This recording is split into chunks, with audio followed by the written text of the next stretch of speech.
Hello there. Today on ASKA, we got some advanced tips for you. They're not game-changing in any way, but they are really nice to know for these things. So one of the things that we're going to cover is the archery range and the barracks and patrol units and what they do, the housing numbers and what they do, the defense numbers and what they do. Explaining what's better, the longhouses or the cottages, and how to level up our melee skills and range skills super fast, the altars, and we're going to cover moving the Eye of Odin and blocking spawns and having all those nice effects for ourselves right there. So one of the first things we're going to cover is defense, because we don't want that worker anxiety and the sleep anxiety to come in there. And so yeah, you're going to, at the start of the game, you build a watchtower in the center of your village, have a guy working on there. It can provide 10 to 20 defense for all the buildings around there. It's a nice big area that we can see right here, but you're going to want to replace this as fast as possible with a barracks, I recommend first, versus the archery range. But go ahead and build it. It doesn't take much for the resources on there. It is just the logs, and that's about it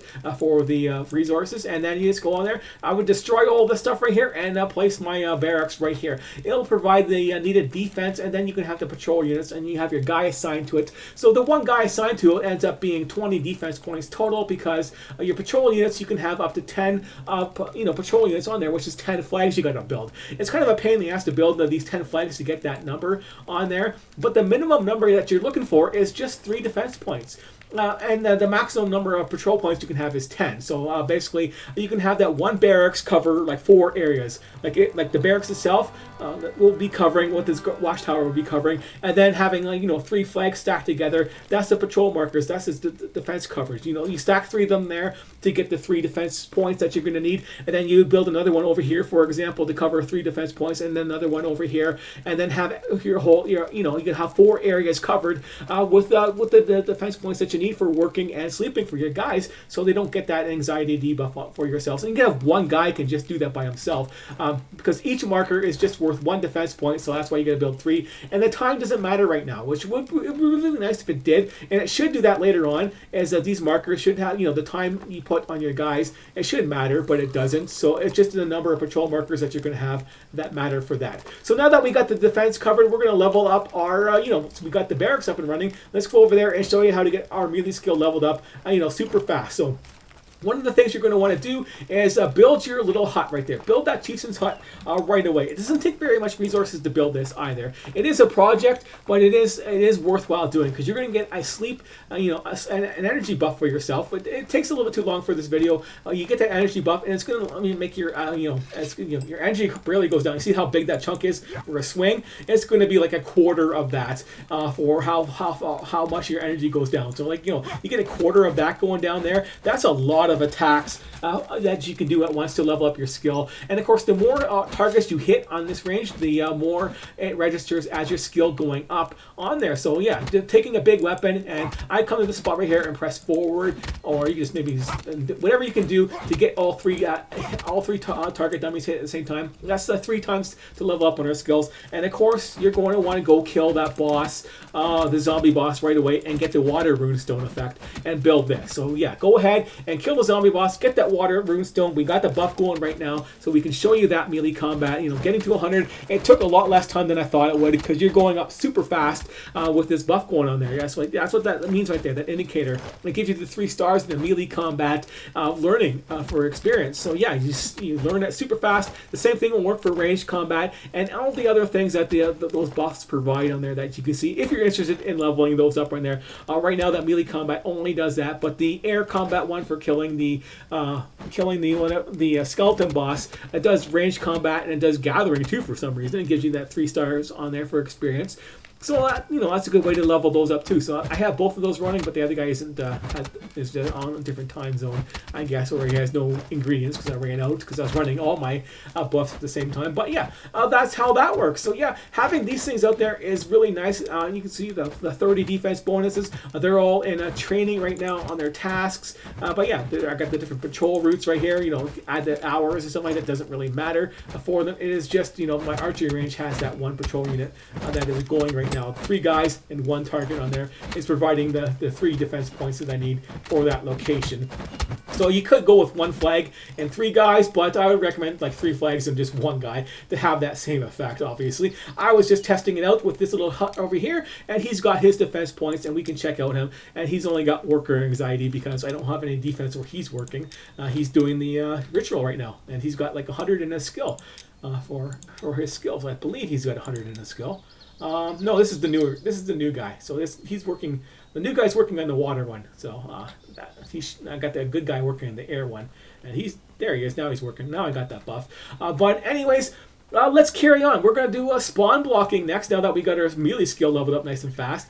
Spawn blocking in this game is just as easy as described. You just go there, like for my cave, for example, I go underneath the ground from my cave entrance over here, and then right over here is an opening where these cave crawlers are spawning, and so I added my marker over here, and then I built a lantern so my cave is lit up, because I got the lantern lit, and I got a hedge tower blocking the spawn. The lantern itself doesn't block the spawn, but it does provide lights for caves underneath it, and this hedge tower will block the spawns. Well, whatever you build, whatever. I was just using hedge towers because they're nice and defensive and stuff like that, and I could. But yeah, anything you can build will block a spawn, and this is my buggy tree. This has been like this for multiple reloads, and that is nice. But I had a little wolf cage over there blocking the wolf boss from respawning for the longest time, and it still hasn't respawned. But anyways, then the next thing we can do, you can do this for any of the areas. Like I could block off wolf spawns or any spawns that are near your base to fix that little problem for yourself. You just don't want to block off your deer spawns, obviously. The other thing you do is you move your Eye of Odin. So my Eye of Odin is way over here now along this little pathway up there. It's on raised land. So what I did over here is I found some raised land. I leveled off the high part, and then on the outside I lowered it as low as I could go. So this is basically a pedestal of raised land with my Eye of Odin on top of it, and then this is where all the guys are going to be spawning in there. So the Blood Moon guys, they spawn in this area around it, and the wolf attacks and the bear attacks, they all spawn in this area around here, and they come in there and trying to attack this, and they can't because they can't reach it because it's just walled off by natural cliffs on all sides.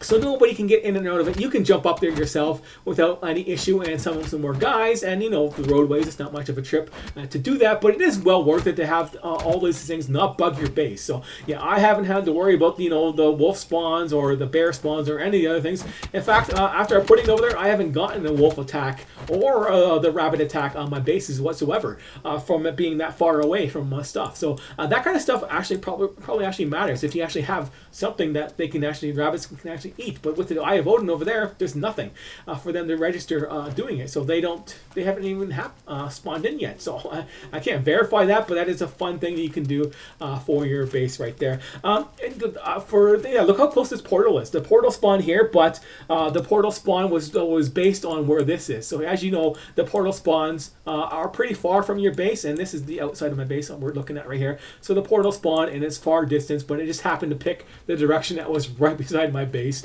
which is kind of handy in some ways, but yeah, it's good to see if they actually run towards it and ignore it. But it all depends on where you want to put your Eye of Odin to actually just ignore the invasion in the first place. I don't know what's going to happen. That's be something worthwhile to find out. And then my worker in here sucks. So you guys dying.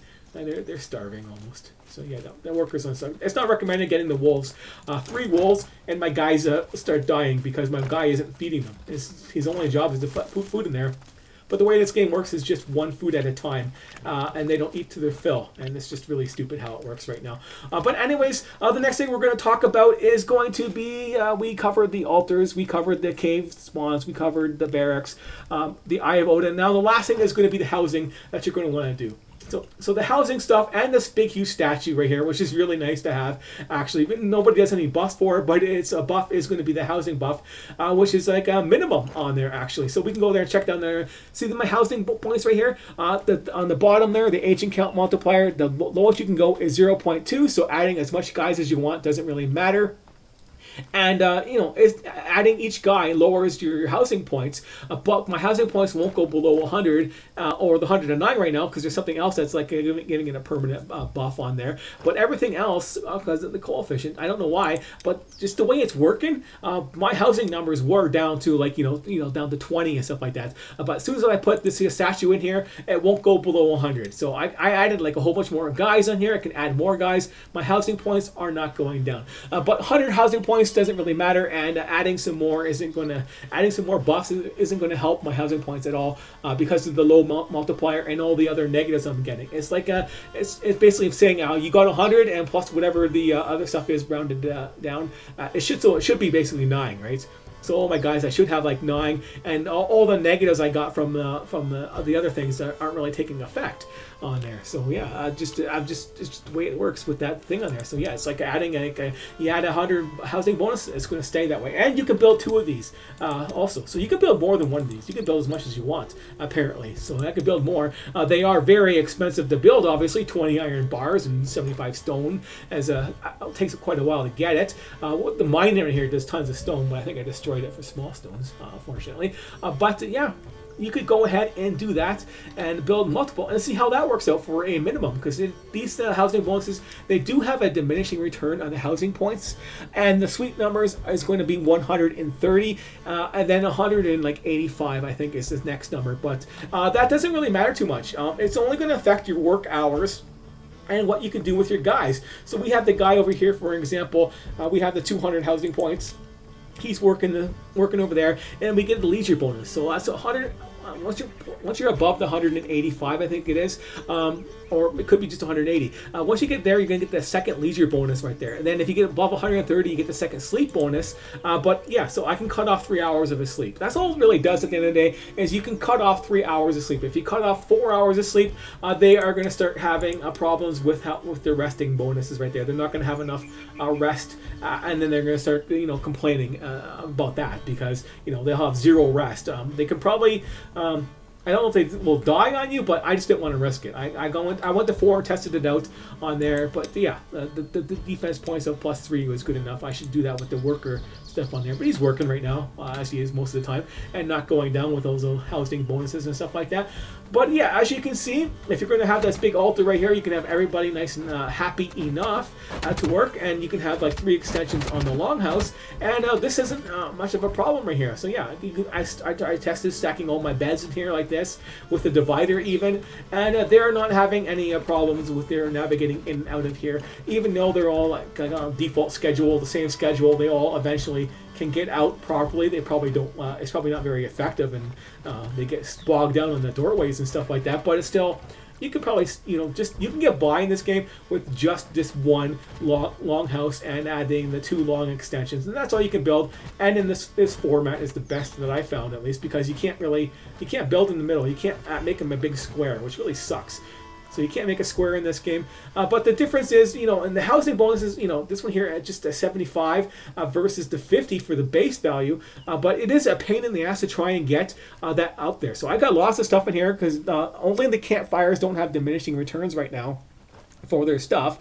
So you can see all those campfire bonuses up +15 each, but everything else there, like the Raven altars, is like I got a 51 bonus points for housing points for that, but the agent count multiplier of 0.3 is what kills these little cottages right here. So basically speaking, for effectiveness, you want these guys at like 130 points, so then you can have them on the advanced work schedule, because they'll get that Sleep plus bonus, and then you can make them work another 3 hours a day for themselves. So that adds up there. That's something you might want to do or not do. But yeah. So as you can see, each of these little Raven statues adds 25 housing bonus, and 4 of them together is only adding 50. So yeah, diminishing returns is like 60%, and then less each time for the bonuses on there. But having the long houses, you can get a lot better agent count numbers on there. I got one over here, which is I'm testing out. This whole house is just a test, and I had 2 extensions, small extensions on there. And with the small extensions, you can keep adding more. I have 2 small extensions right now, but they are very expensive, and none of them add actual housing bonuses on there. But as you can see, I don't have a very much housing bonuses. I got a little extra campfires over here, so this is taking a lot of extra campfire bonuses, so I got a lot there. But I got the work houses and the workshops. I got 2 of those and within range, and I got some of the stone cutters and wood cutters house giving me negatives. But lots of I haven't really stacked much of the other buffs in there. But I do have the water rune and the fire rune are close by for their buffs on there, and so I got some gardeners nearby, so that's giving me some extra buffs. But as you can see, I got like 6 out of 7 guys on here, and I hit that 130 threshold for my guys with just 6 guys on there, and the housing points is 0.5 for agent count. stay there. 0.5. So the other one only had 4 guys, and it was 0.3 already. And with 6 guys, it's only 0.5 with 6 guys in there. So I can, there's nothing special about this area too much for housing bonuses. So you can get by with one longhouse and maybe 6 guys in it, and with some minimum decorations, and get that extra housing bonus, and go ahead and give them that long schedule. And so they only sleep for 5 hours a day. So yeah, 5 hours of sleep. These guys are good. He's got like this here is balanced out. His rest is good enough. He's been like this for a long time. But so yeah, you can milk out 6 guys versus 3 guys on them. That's the difference, and it doesn't seem like much a difference at all. That's the difference of the base value of 50 versus 75, and adding extensions adds nothing to these base values, and I can't delete them or anything like that. So, but you can test it out for yourself. But actually, I built nothing on these extensions right here, so I can easily get rid of this stuff in there. And this is the building setup. You have a fire pit in the middle and some logs, and then stick some more beds in here. So I got room for more beds. I can stick more guys in here if I wanted to. It's a regular house, right? So it's the same as a cottage. This is more expensive to build. So my recommendations, if you want happy campers for your guys, is build one longhouse at a time for your guys, and stick and then build some decorations in the middle, and then you have them since they work for all the things around there, and get that 130 for the housing. So you can have like 6 guys in the longhouse, and you get that 130 with all the different decorations, and whatever gives you a housing bonus, and keep it away from other stuff. That's what I recommend if you're actually going in for the fancy stuff and less workers, or if you just want to spam your workers and build a big house. Just don't worry about your housing stuff at all. Don't worry about any decorations, and just build this, and then your guys will be super happy no matter what. There we go, blood moon. There we go. We can show you a blood moon, and I could be talking out of my ass, but nothing should really happen, I believe. No guy should be attacking my base. I shouldn't see anybody coming towards me. Let's go get some cabbage. These spawns aren't really blocked off properly, are they? A year later. Let's go get some water. And wait.